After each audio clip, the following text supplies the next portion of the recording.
Ela era o azul do céu. Pensei, pensei, por que não? Veio o pensamento, que egoísmo pintar a paisagem só para mim? Plantações iluminadas contornando o lago, reinando paz. Quanta beleza existe no momento. Foi só um relâmpago, sem trovoadas, naquela manhã silenciosa. Ieda Vieira Lupe. Essa é a autora de Foi Apenas um Momento. Quem é essa moça? Nosso querido convidado especial. Quem é essa senhora Ieda Vieira Lupe? Ó, Luciano Ida, Lupe. Ida, Ida, é ó, minha falei Ida. mãe, Mamãe, muito bom. Ah, falei agora mamãe. com 91 anos de idade. Mamãe Ida está com 91 anos de idade, escrevendo, e o filhão Não, interpretando. É, mais ou menos isso. muito bom. Filhão também já está com 67, né?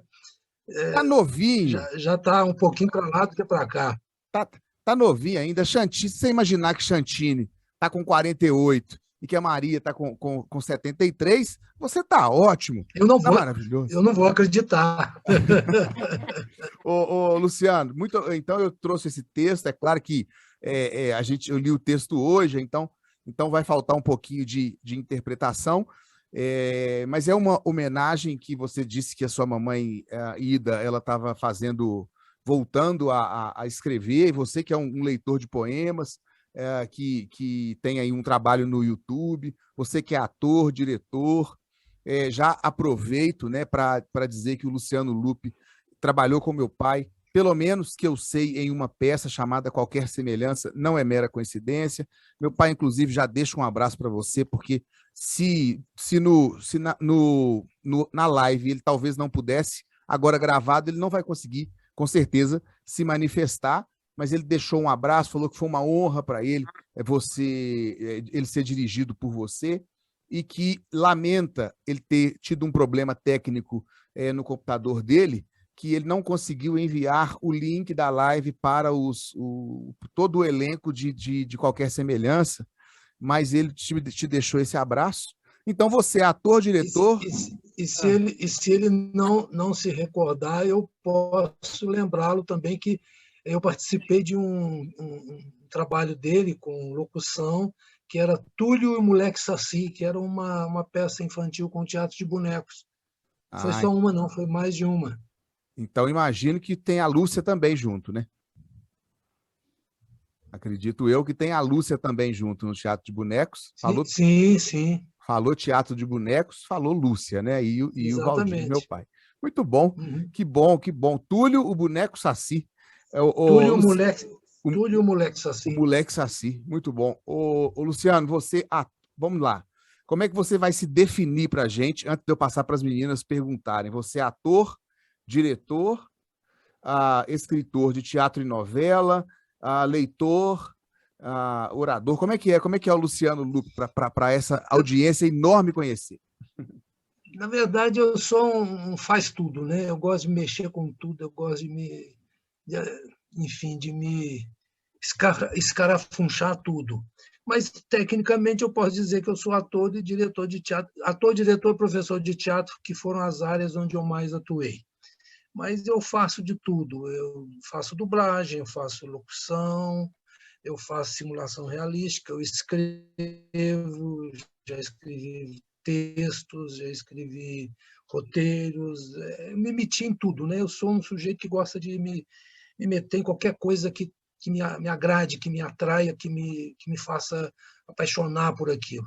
Né? Atualmente eu estou apaixonado com as punk, plantas alimentícias não convencionais. Olha só, Eu aí tenho uma sim. casinha, eu e a minha companheira, nós temos uma casinha perto de macacos que não tem nem luz elétrica.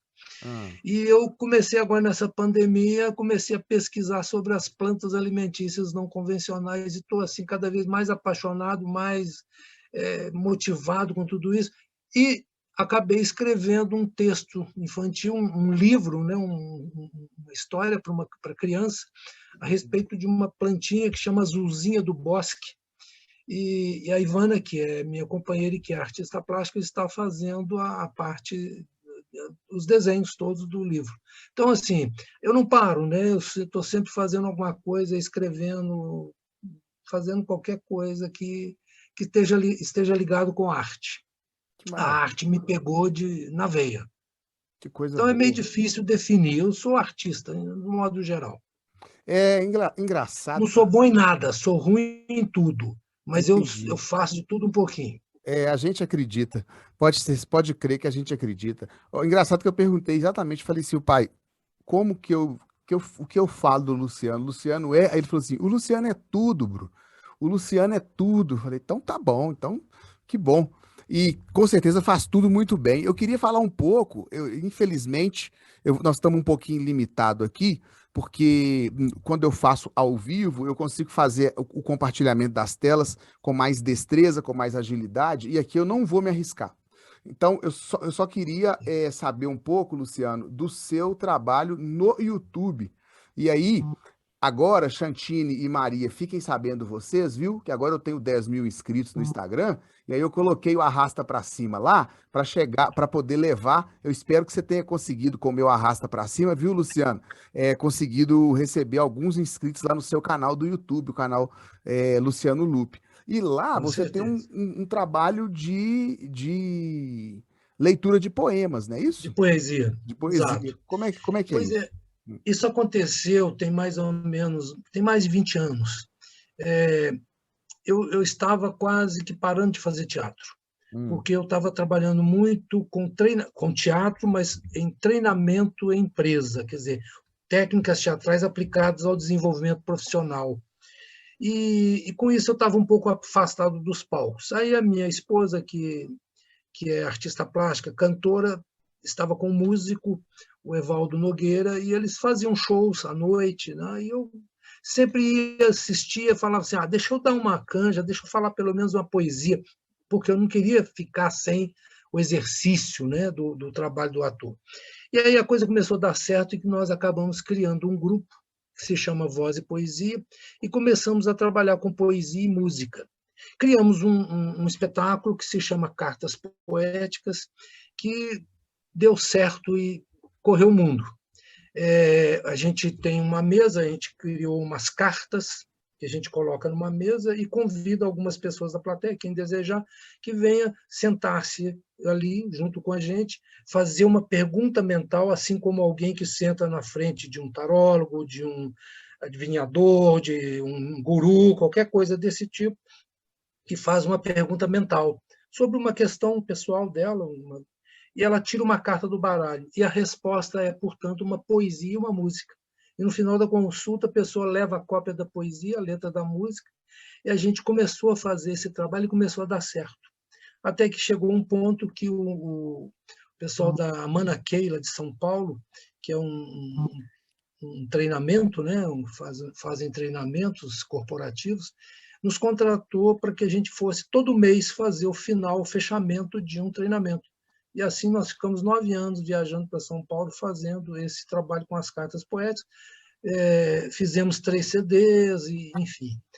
Paramos porque a pandemia, de uma certa forma, obrigou a gente a parar, né? O presencial, porque é extremamente presencial. Mas a questão da poesia, ela não parou.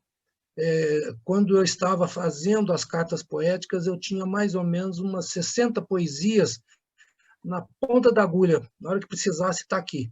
Então, eu fiquei muito enfronhado na questão poética e com a pandemia eu resolvi, um pouco antes da pandemia, mas também com a pandemia cresceu muito, resolvi gravar pequenos vídeos com poesia muito de Fernando Pessoa, que eu adoro muito. Fiz um espetáculo em cima de poesias de Fernando Pessoa. Até cheguei a fazer lá no Feluma, na época mesmo da pandemia, aquele trabalho filmado. E eu não parei. E continuo sem parar. A poesia me pegou na veia e agora não tem jeito, não.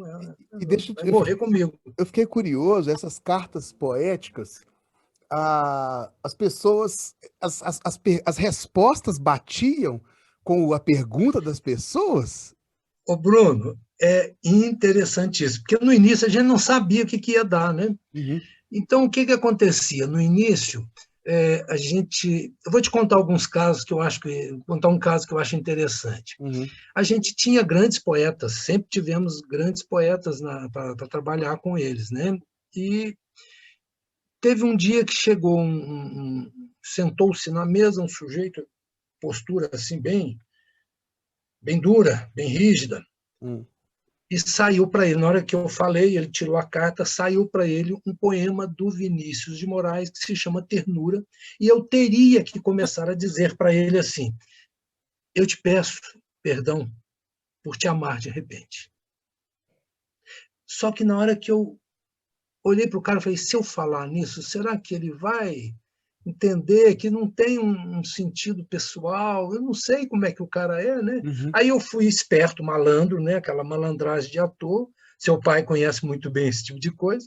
Eu virei e falei assim, olha, essa poesia não é para você, é para você aprender, porque quando você estiver na frente da pessoa amada, você vai dizer, eu te peço perdão por te amar de repente. E falei a poesia. Então, Uhum. me safei de uma situação que poderia ser constrangedora ou não, eu não sei. Mas para evitar, eu já me safei. Uhum. A partir daí, nós chegamos à conclusão que a gente não deveria colocar nenhuma poesia que tivesse um cunho muito pessoal. Começamos, então, a procurar poesias que tivessem um cunho mais universal, que serviria para qualquer pessoa em qualquer circunstância. Uhum. E aí a coisa começou a pegar. Por quê? Se vocês, por exemplo, é Maria Antônia, não é isso? É a Chantine Drummond e a Maria Antônia Mello. Chantine, Drummond, Bruno e Maria Antônia. Se você pensar em alguma coisa para tirar uma carta, provavelmente vai ter um conflito embutido.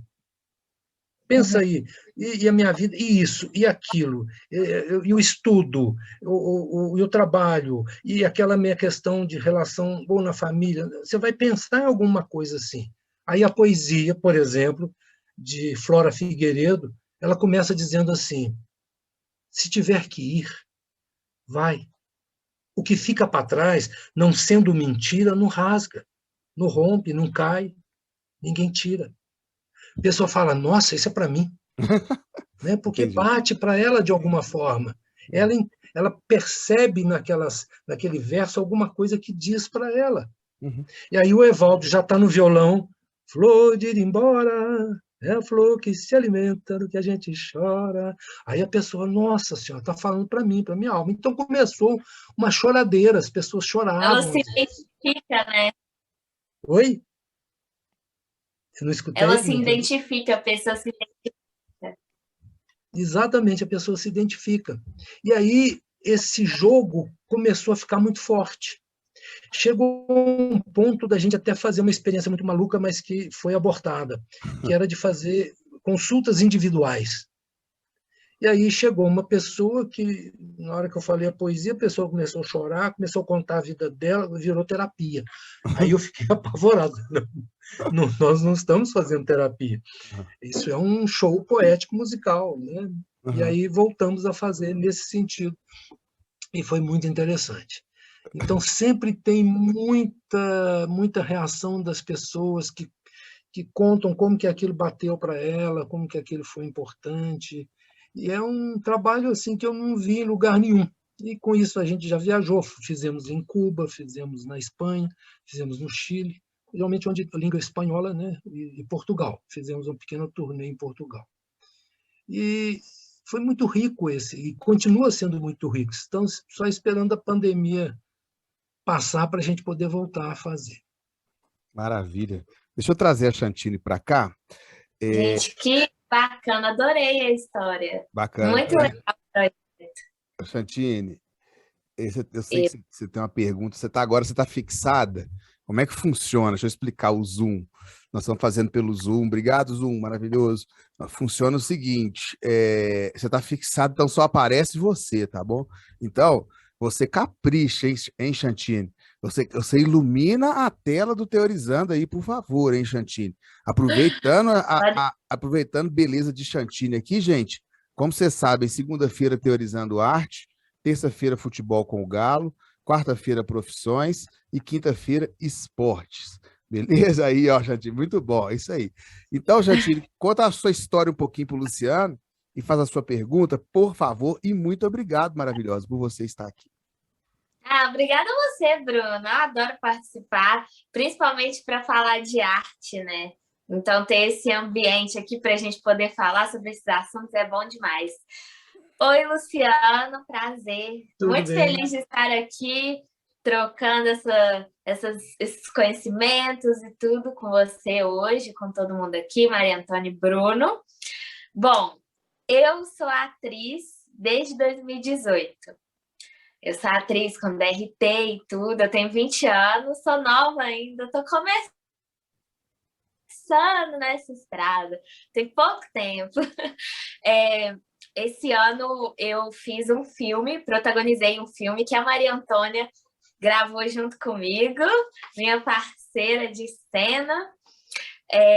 A gente fez um filme esse ano, no meio dessa confusão toda de pandemia, mas ficou muito lindo o projeto, é da Big Boss Produções, em parceria com o Grupo Editorial Portal e a autora do livro, porque o filme é a adaptação de um romance da Jéssica Macedo. Beijo, Jéssica, se você estiver assistindo esse beijo para você. Então, a gente fez esse filme esse ano. Foi uma oportunidade assim que me abriu muitas portas, porque eu fui a protagonista do filme. Mas antes disso, eu estive no teatro algumas vezes, fiz algumas peças, uma delas no Palácio das Artes, tive outros trabalhos no meio audiovisual, mas nada tão grande quanto o desse ano. E eu sou muito apaixonada pelo teatro. Mas a minha paixão mesmo é o ramo audiovisual. Eu gosto muito. E eu queria saber de você, das suas experiências no ramo audiovisual. Se você gosta, como que a história que você assim tem mais legal para contar de trabalho que você fez no ramo audiovisual. Como eu disse no início, bom, parabéns, sucesso. Obrigada. Sucesso nessa carreira, que é linda a carreira, pode ter certeza. Muito Tem os obrigada. percalços, como toda carreira tem, mas eu nunca me arrependo, nunca me arrependo. Eu comecei também, primeiro eu comecei com teatro, eu comecei com 14 anos.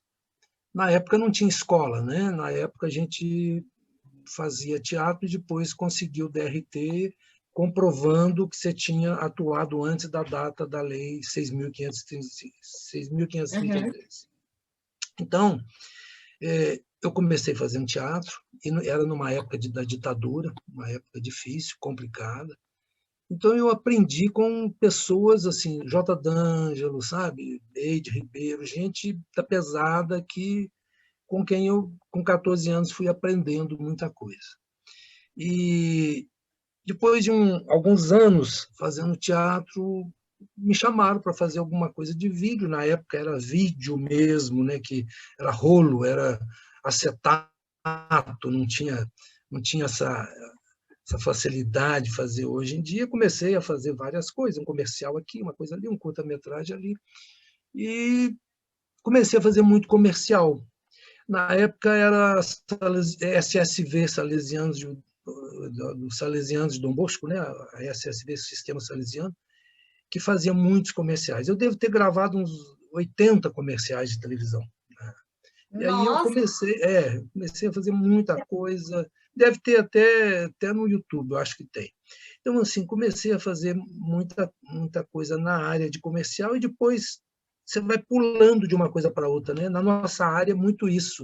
Você, como você deve ter percebido, você fez peças de teatro, dali a pouco, com os conhecimentos e com as pessoas com quem você teve relação, te chamaram para fazer, ou sugeriram fazer um filme, e aí você vai indo. É mais ou menos essa é a dinâmica mesmo. A gente diz que as pessoas em teatro, como que você faz para continuar fazendo teatro? Eu sempre digo assim, as pessoas fazem teatro com quem está por perto. Ou seja, não adianta você ter um currículo, deixar com as pessoas e sumir, desaparecer. Você tem que estar fazendo alguma coisa, que seja numa peça você faz um pequeno personagem, numa outra você faz uma coisa técnica, na outra você ajuda no texto, e isso vai te criando relações e as pessoas vão gostando, querendo que você participe, e você vai fazendo. Uma hora você faz uma protagonista num filme. Então, é mais ou menos esse caminho mesmo, não tem outro caminho melhor, não. Nunca vi ainda outro caminho. É as relações que você cria e a maneira como qual você atua é que vai te levar a fazer bastante coisa, né, pela sua carreira. Então, eu fazendo isso, até que chegou um dia, me ligaram da Globo para participar de elenco de apoio. Aí foi até engraçado, se quiser, poderia até contar esse caso, que o Bruno me falou de um caso, eu achei muito divertido, porque eu já devia ter uns 10 anos, 12 anos que eu estava fazendo teatro, né, em Belo Horizonte, e eu era, portanto, um ilustre desconhecido, né, pelo menos da telinha. Né? E aí nós fomos 5 atores aqui de Belo Horizonte como elenco de apoio do remake dos Irmãos Coragem. A gente ia gravar tudo e ficar em Diamantina. A gente tinha que ficar lá, passava a maior parte do tempo lá. Aí nós fomos levados num carro da Globo. Quando nós chegamos na frente do hotel, onde todo o elenco estava hospedado, e que nós iríamos ficar também hospedados, quando nós descemos, já tinha uma fila de pessoas, né, esperando que abriu o carro da Globo, já tem gente descendo e pedindo autógrafo.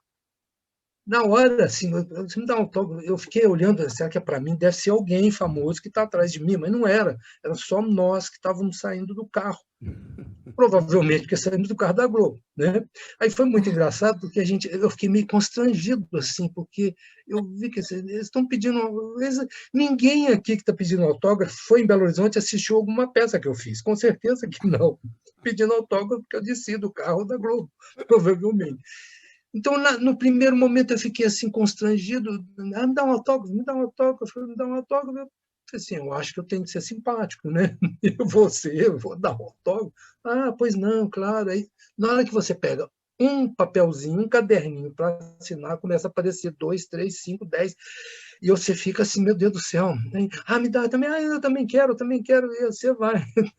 Eu estou sem graça, eu não sabia como lidar com isso. Né? Foi a primeira vez. Assim, eu já tinha dado autógrafos de algumas pessoas que foram assistir uma peça, depois foram no camarim, mas aquelas pessoas assistiram a peça, foram comentar sobre a peça. É diferente de um monte de gente com um monte de caderninho que nem me conheciam. Né?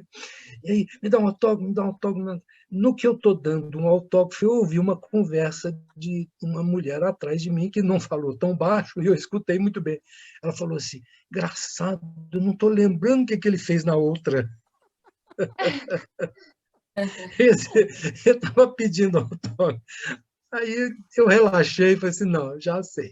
A gente tem que deixar lidar com as pessoas, que elas estão com uma forma carinhosa, então deixa, vamos levar na boa. A partir daí eu fiquei menos constrangido com esse tipo de coisa. E legal, Luciano, legal que deve pegar você tinha pouca idade, né? E aí deve pegar lá o autógrafo e olhar e falar assim, quem que é ele mesmo?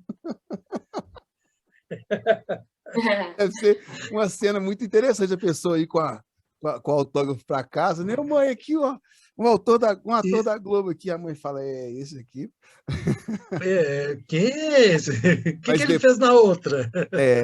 Mas depois, Luciano, você se torna bem mais conhecido e faz trabalhos, aí você tem até o seu portfólio, que eu vou me arriscar aqui a compartilhar, onde você... deixa eu achar ele aqui. Nós vamos assistir, sabe? Quer ver? São pequenas participações em novelas, minisséries, né? Muito legal. E é curtinho, a vantagem também é curtinho, e as pessoas têm mais paciência de ver, de ouvir. E tal. E aí, depois disso, viu, Chantini? Depois do autógrafo desconhecido, o Luciano Lupi virou esse conhecidão aqui, ó, que vocês vão ver agora.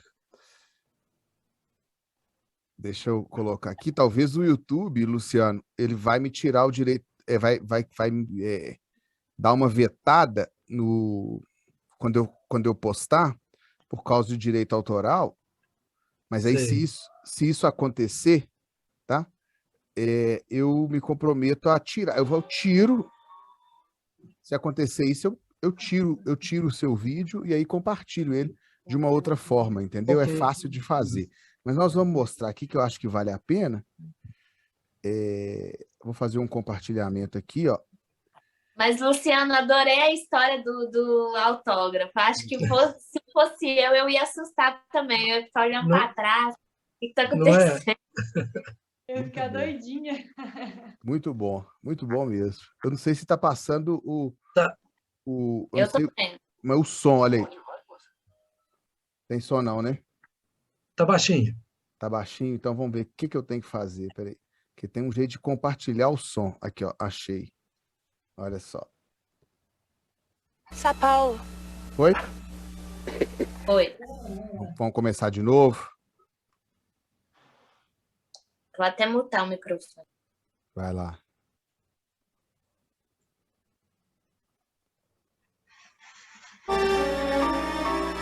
Onde vai, moça?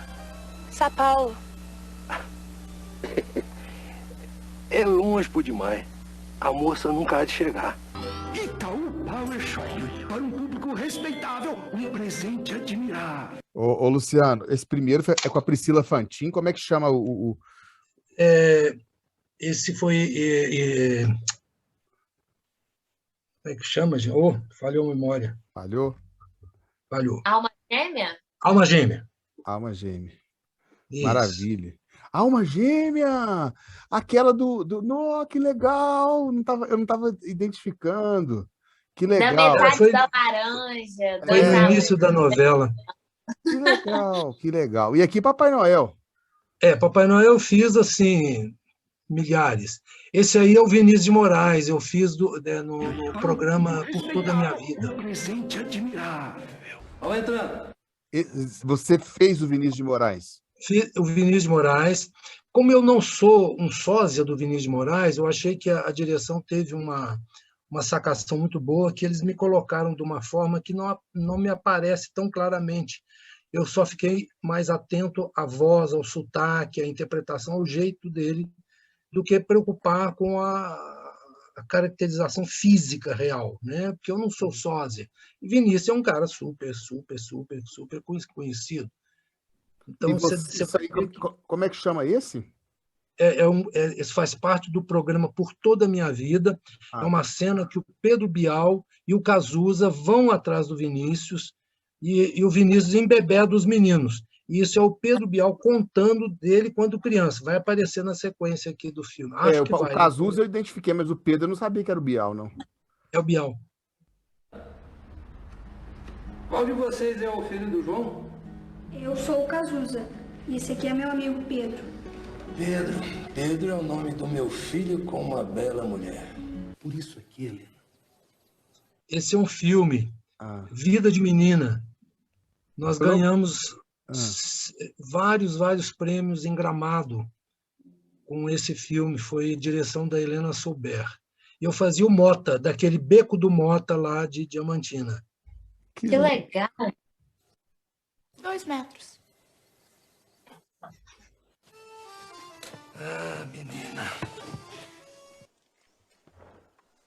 Sei vinho de rosas. Esse eu não consegui identificar. Vinho de rosas. A produção está cada dia menor. Globo também? Foi feito aqui. Não, esse é um filme. Esse é Médio Maria. Eu fazia o cocheiro do Antônio Fagundes. Querem saber quem é o meu patrão e quem é a moça que ele visita quase todos os dias naquela casa. E vim também dizer... Esse é JK. E o Antônio Fagundes? É legal contracenar com ele? É diferente para você ou mesma coisa, porque todos são atores? Como que eu aprendi muito com ele. Assim, eu aprendi vendo, né? Vendo a pessoa, como que ela se comporta. É uma pessoa extremamente tranquila e ele está sempre pronto para a ação e é um colega de trabalho como qualquer outro, sabe, assim, na hora que vamos conversar, bater papo, bate-papo, e na hora de vamos fazer, vamos fazer. Então, é uma pessoa muito tranquila, eu me dei muito bem com ele.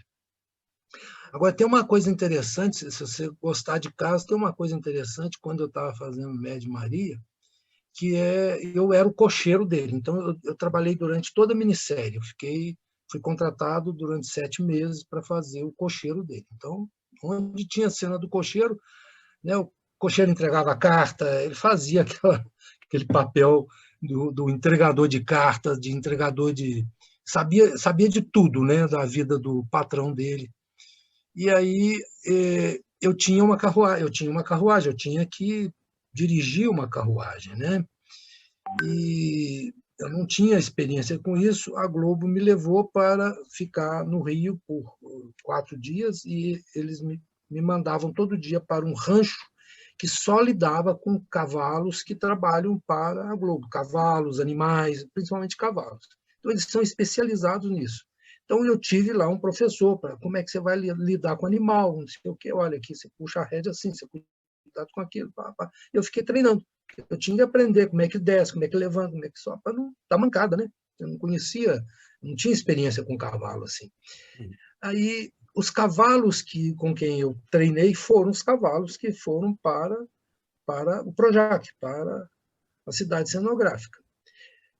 Só que eu achei tão interessante que lá no rancho era de um jeito, mas quando chegou na hora de gravar, eu comecei a perceber como que os cavalos eram em termos de comportamento. Então, antes de começar a gravar uma cena, os cavalos estavam lá, pastando, comendo, tranquilo, para baixo ali, e aquele barulho de gente que traz filho para cá, monta a luz de cá, alguém que grita, traz isso aqui, atenção, gente, vem cá. Na hora que está aquele burburinho de montagem, os cavalos estão tranquilíssimos. Aí, na hora que dá aquela parada que o diretor, o assistente fala assim, gente, como é que é? Vamos gravar, vamos. Atenção, gente, silêncio no set, vamos gravar, atenção. Opa. Na hora que dá aquele silêncio, os cavalos levantam, se empinam, ficam prontos.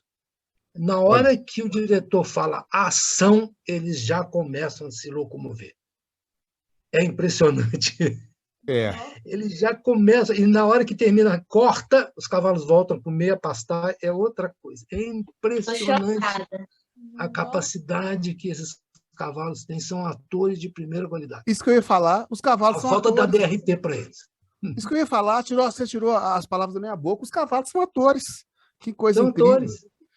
São atores. E eles sabem e fazem aquele movimento que a gente ensaiou, repetem do mesmo jeito. Aonde tem que parar, eles param. Do jeito que foi. É impressionante. Olha que legal. Ô, Chantine, a gente podia trazer um cavalo aqui para a gente entrevistar, hein? Eu acho.